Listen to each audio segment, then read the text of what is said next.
Stark is on the white-black aggro deck that he had designed for the Invitational. This is always one of the fun parts about having a standard open following the Invitational. It's the white weenie deck with black. He's playing against Matt Kling, who's playing a Rakdos aggro deck. And when we say Rakdos, I don't mean like big, big swamp, small R. It's a, 4 Spike Jesters, 4 Exavas. It is straight in playing both colors. Yeah, and it's obviously people are familiar with white black aggro. That's sort of a deck that's been increasing in popularity lately. But Rakdos aggro, not a deck that you see too very often. Yeah, I think there was right when Mono Black won its first Grand Prix in Louisville with when Brian Bronduin defeated John Stern in the finals. There were some people were searching for decks that were good against Mono Black, and I feel like both White Weenie, the White Weenie aggro deck, was something that came out to be pretty good against Black, and then we also have this, which is this Mogus Marauder style aggro decks. These are pretty much the low end aggro decks of the format. Mogus Marauder aggro really hasn't seen too much play since a couple weeks after that.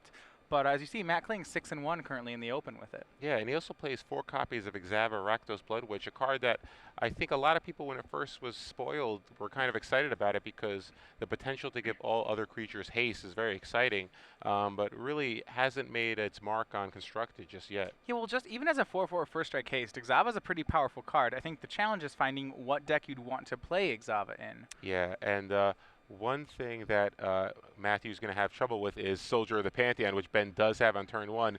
Matt has a number of gold cards or multicolored cards in his deck, so Soldier of the Pantheon is going to do a lot of heavy lifting in this matchup. And Ben, because he's on the play, definitely is taking on the aggro role. He follows up his Soldier of the Pantheon with a Daring Skyjack. Matt just has a Blood Crypt, so he will not make a play on the board until turn 2. Already facing down 5 power from Ben.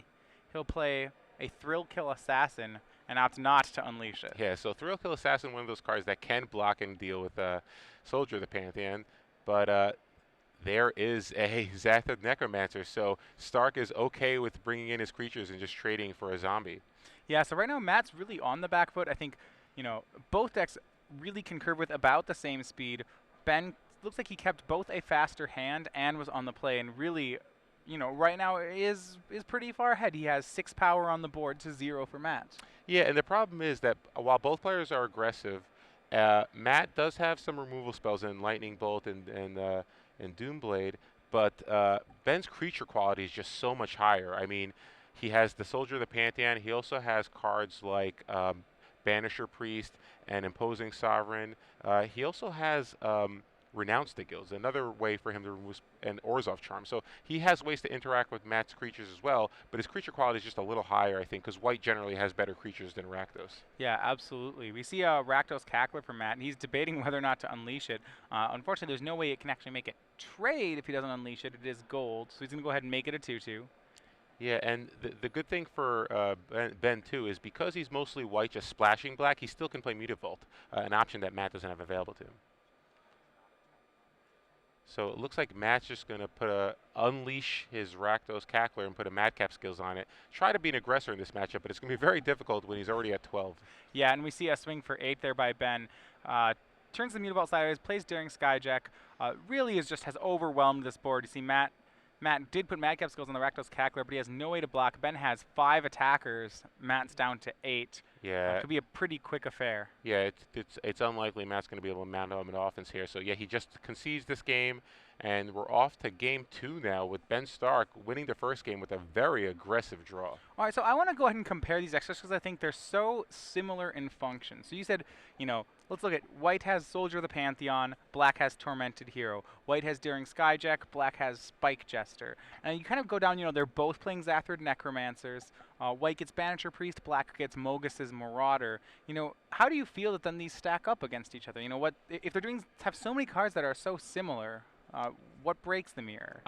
The thing is, I think both decks sort of do what they want to do in terms of being good against control. You're an aggressive deck. You're kind of all in. I don't think one deck has a particularly better matchup against control than the other. I mean, you both have a bunch of 1-drops. You both have creatures that can are kind of resilient in Zathid Necromancer, and you both have a little reach. But I think White just has a little bit of an advantage against other creature decks because you have cards like Spear of the Heliod, which is very good at like basically breaking through creature stalemates. You also have like the white creatures like Soldier of the Pantheon is very good not only in this particular matchup, but it's good against other matchups like Selesnya aggro or Naya, which are decks out there. So I think I'd give the edge a little bit to Ben's side just because white in general I think just has a little bit better creature quality. Yeah, so saying things like when you compare Tormented Hero with Soldier of the Pantheon, Soldier of the Pantheon just gets to be a little more powerful here. Yeah, and the thing is, Ben does have Tormented Hero Zone, so Ben actually has more one-drops than Matthew. Matthew, I believe, only has 8 one-drops in his deck, so he's not even guaranteed to go turn one-drop creature, so Ben can just jump ahead of him, even if he's on the draw. And I think that the thing that Matt gains, though, is he has a little more reach than the white decks. He has Burn, he has Lightning Bolt, and after board, if he wants, he can bring in more burn spells. He has access to cards like Skullcrack if he wants to. I don't think he has that card in his sideboard, but it is an option available to you. Yeah, so I want to go over then, if you think that Matt is the slower deck here, which I'm inclined to agree with you, we'd then look at the things that are in his sideboard that are a little bit bigger. He can play Elect Trickery, which I have to imagine he's going to play against Ben. This is the matchup where it's for. But I'm more interested about cards like Whip of Erebos, which he has a 2 of in his sideboard. You know, does he fully embrace the control role here and play cards like Whip? I actually think Whip of Erebos is probably okay in this matchup just because if all your creatures can be bouncing off each other, then you might as well just gain a little life out there. Plus, you do have a card like Exava Rakdos Witch. Exava is actually kind of difficult for Ben's deck to deal with. Ben does have 2 copies of Renounce the Guild. He has 4 Alls of Charm. But if you can kind of bring that back with Erebos and keep gaining life that way, I think Whip could be okay. The other card that you would consider is maybe the 2 copies of Dreadboard that are in Matt's sideboard. Obviously, removal is always useful, especially if you know Ben's going to be playing Banisher Priest. Well, so basically, if you're boarding in things like Dreadboard, what you're saying if you're Matt's deck is rather than trying to race and become the faster deck, you're just going to embrace the fact that, hey, you're not the faster deck, but if you have more removal or better removal, then you can use your larger cards like Exava to maybe, or Whip to carry a game. I don't know if Matt's necessarily the slower deck. I mean, obviously he doesn't have as many one drops as Ben, and I don't think he wants to turn into a control deck because he simply just doesn't have the kind of cards that can become that make him a control deck. But he does have cards like he has a lot more removal that he can bring after board, and he does have 4 copies of Madcap Skills, which just isn't good in this matchup. So I think he could easily just take out those Madcap Skills and just bring in more removal and then still not give up too much aggression. He could still go 1-drop, 2-drop Marauder and then just use those removal spells to sort of make sure he wins the race. Yeah, so when I'm looking at this, and I think what I like more about the white deck in this matchup is that both the creature decks are pretty good at attacking, but when you look at the creatures in terms of how well they block is where I feel like Ben has a pretty decent advantage. You know, Soldier of the Pantheon, for example, can hold off a card like Exava. When you look at Matt's deck cards, we're talking cards like Thrill Kill Assassin, Rakdos Cackler, things that they're pretty poor blockers, and on top of that, Ben then plays cards like Azorius Arrestor and Imposing Sovereign. It seems like Ben's able to control the speed of the race a lot more. Yeah, in order for his creatures to kind of match up in size, Matt does have to unleash a lot of them, which means that they can't actually block. Imposing Sovereign obviously has a huge impact in turning off all the haste creatures that are in Matt's deck. And then, like you said, Azorius Arrestor is a great way to kind of regain that tempo. So looks like Matt is going to mulligan his first hand. He's going to have to start with at least 6 cards again. Ben Stark debating whether or not he wants to keep his. Not sure. Looks like it's a tough one here. Yeah, all right. We'll see what he keeps. I'm looking at Ben's deck. There are some cards in it, which I want to talk about one card in the sideboard, and I don't think it's for this matchup, but he has 2 Holy Mantle in the sideboard. That's a card I haven't seen for quite a while. Yeah, Holy Mantle, interesting sideboard card there for Ben. So that's we might get that one. That's a 2 and 2 white for an aura that gives a creature +2/+2 in protection from creatures. Yeah, so that is a way to, I guess, bust through creature stalemates. It's a way that you can maybe attack through. Yeah, I'm not sure. I'm wondering if there's what a matchup in particular. I'm wondering if there's really a matchup where they just can't deal with a creature with a Holy Mantle on it. Yeah, I mean, I'm sure there's a lot of decks that have a tough time with that, but I'm not sure if there's really like obviously in the mirror, sometimes there's a way where okay, if you put that on a creature, they can't banish or priest it, but still, there's still Orzhov Charm. It's like Colossal Gruul. I don't think could answer a Holy Mantle. Well, they have Domri. But the creatures, Oh yeah, yeah, so that's they do, right. yeah, so it Yeah. still wouldn't work. So Maybe that's what's maybe just for? for Colossal Gruul, because some of their removal is, yeah, like you said, it's Domri, Flesh Blood. Yeah, So Domri, Flesh Blood, Pelucranos. It's all. Flame yeah, Mantle does get around all of it. It's just, I thought, a pretty interesting card, something I haven't seen in any constructed lists yeah. to this point. So the rest of Ben's sideboard, he's got 3 copies of Doomblade, 2 Dark Betrayal, 1 Spear of Heliod, like you said, 2 Holy Mantle, 1 Zathrid Necromancer, 2 Sin Collectors, 2 Renounced to Guilds, and 2 Profit Loss. Profit Loss, a card that's actually really good in the mirror. I'm not sure he wants to bring it in this matchup, though. There are some 1 toughness creatures in Matt's deck, but Yeah, there are Tormented Heroes, but he's got Tormented Hero and he's got Speed Freak.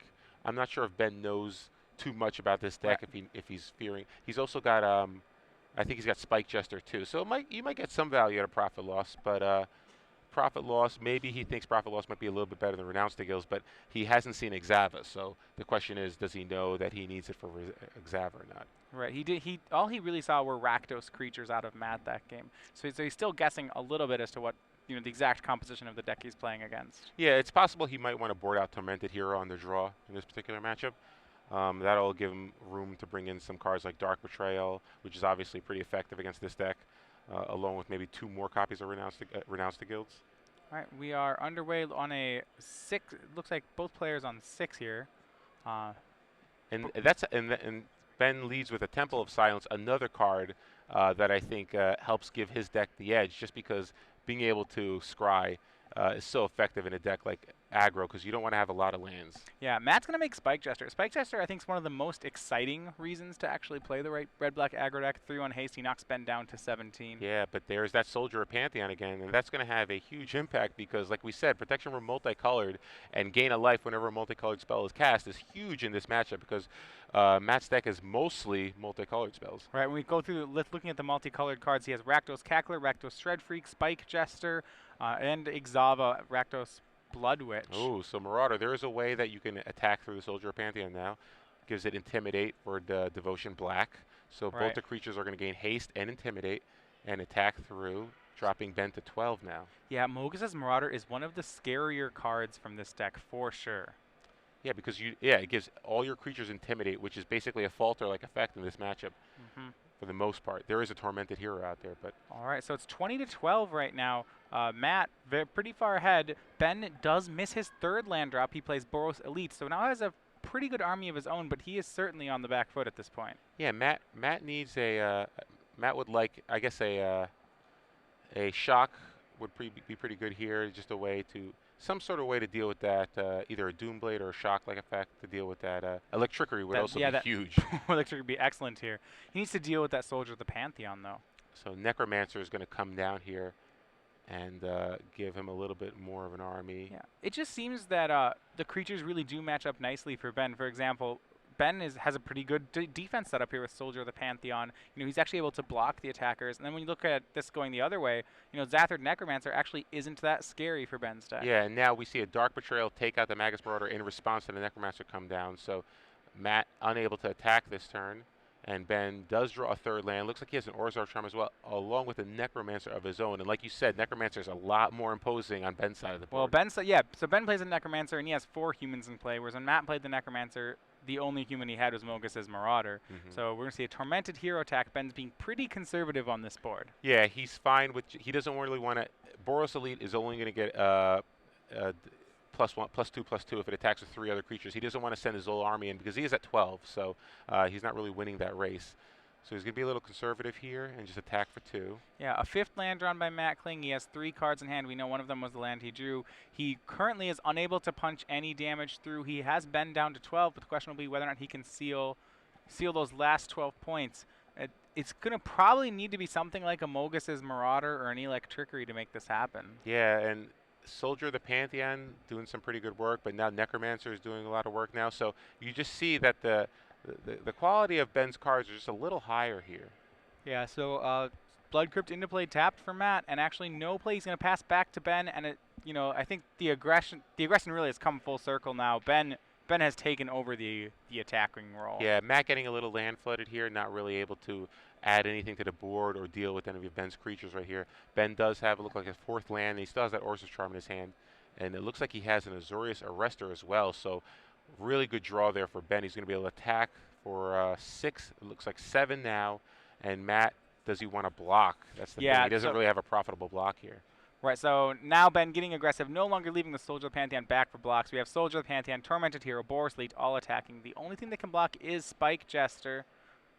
We're going to see, it looks like a Lightning Strike first on Zathrid Necromancer. So I'm thinking he's planning to trade with one of these humans. So now the question is, does Ben want to use an Orzhov Charm before the blockers to make sure his creatures survive? But not sure if he needs to. I think he's okay with trading right here because he'll get rid of one of Matt's creatures, and he still has much more of a board presence here. So Yep, so we see that the Zathrid Necromancer turning into a 2/2 zombie, but we still have an attack of 7. And Matt Kling looks like he's just going to take it. That'll put him down to 11 life, and putting Ben in the lead.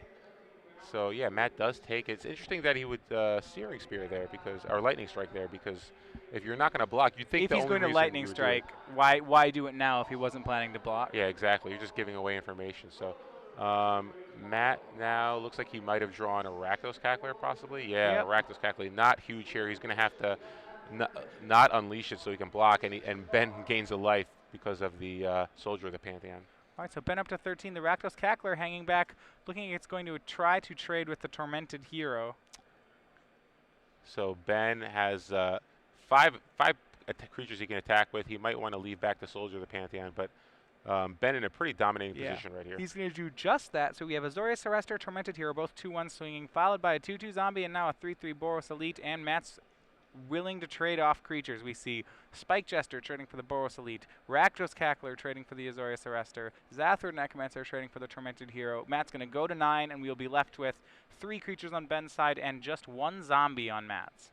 Yeah, and one cool thing that Ben can do is he could use Orzhov Charm to bring back that Boros Elite, and at the end of Matt's turn, and then he'll have the little used ability of Orzhov Charm. So then he can kind of rebuild his army. He doesn't necessarily have to use it as a removal spell if he doesn't want to.